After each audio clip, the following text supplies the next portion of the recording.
Utafiti huu ni sehemu ya utekelezaji wa majukumu ya Ofisi ya Taifa ya Takwimu ambao unalenga kupata taarifa zitakazosaidia serikali kupata taarifa zitakazopima, kufuatilia na kutathmini sera mbalimbali. Lakini pia utafiti huu ni msingi wa kutambua viashiria vya uhusiano kati ya jinsia na mazingira kama tunavyoona sasa mabadiliko ya tabia nchi, kwa lengo kuu kuhakikisha kwamba tunaweza kuimarisha uzalishaji wa takwimu za kijinsia kwa ajili ya sera endelevu zenye usawa. Sambamba na hilo, pia utafiti huu utatusaidia sana kubaini tofauti za kijinsia katika matumizi na usimamizi wa rasilimali mbalimbali kama maji, ardhi, misitu na mengineyo. Mchakato wa utafiti huu tumechagua sampuli 4860 na sampuli hii tumechagua kitaalamu kabisa, na tegemeo letu kubwa katika kila kaya iliyochaguliwa tutapata washiriki wawili, yani mmoja mwanamke na mwingine ni mwanamume. Na sambamba na hilo ni tutafanya mahojiano ya ana kwa ana. Lengo kuu la mafunzo haya yalikuwa ni kuhakikisha kwamba wote tunapata uelewa sawa wa dodoso letu, lakini pia kuhakikisha kwamba wote wanaoenda kufanya mahojiano wanaweza kuzingatia vigezo vilivyowekwa na kuhakikisha usiri mkubwa wa ukusanyaji wa taarifa husika. Na zoezi hili litaanza rasmi tarehe 9 Mei 2025 na tunatarajia kukamilisha kabla ya mwezi Juni 2025.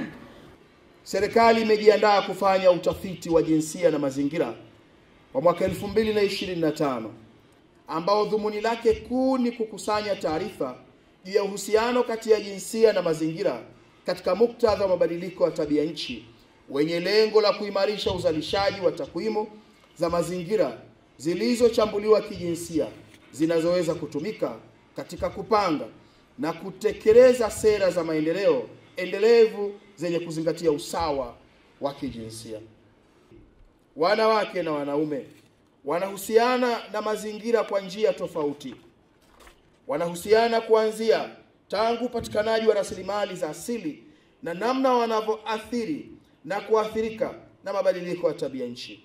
Kwa mfano, mara nyingi wanawake hasa vijijini hupata changamoto kubwa kutokana na majukumu yao ambayo katika jamii nyingi yanahusisha kutafuta maji, kuni na chakula kwa ajili ya familia.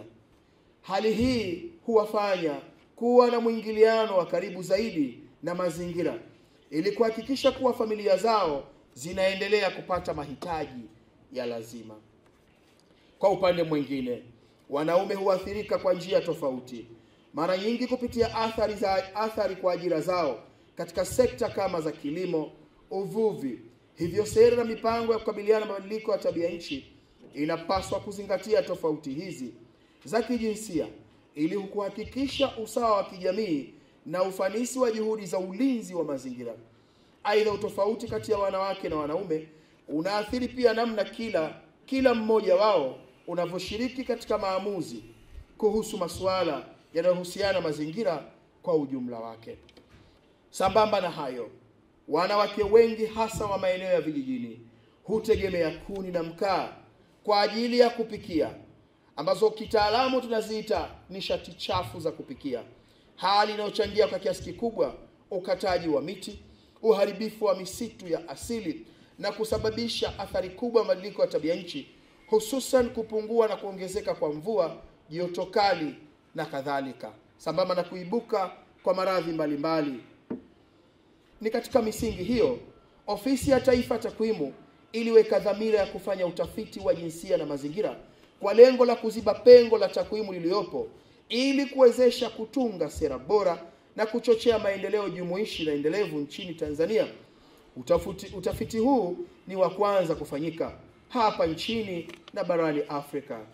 Niwakumbushe kutambua dhamana kubwa mliopewa na serikali kuwa mtatumia juhudi na maarifa kufanikisha zoezi la utafiti wa jinsia na mazingira ya mwaka 2025.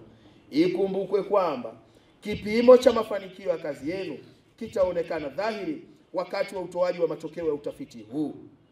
Na waasa, zingatieni taratibu za utumishi wa umma na kufanya kazi kwa bidii kubwa na ufanisi.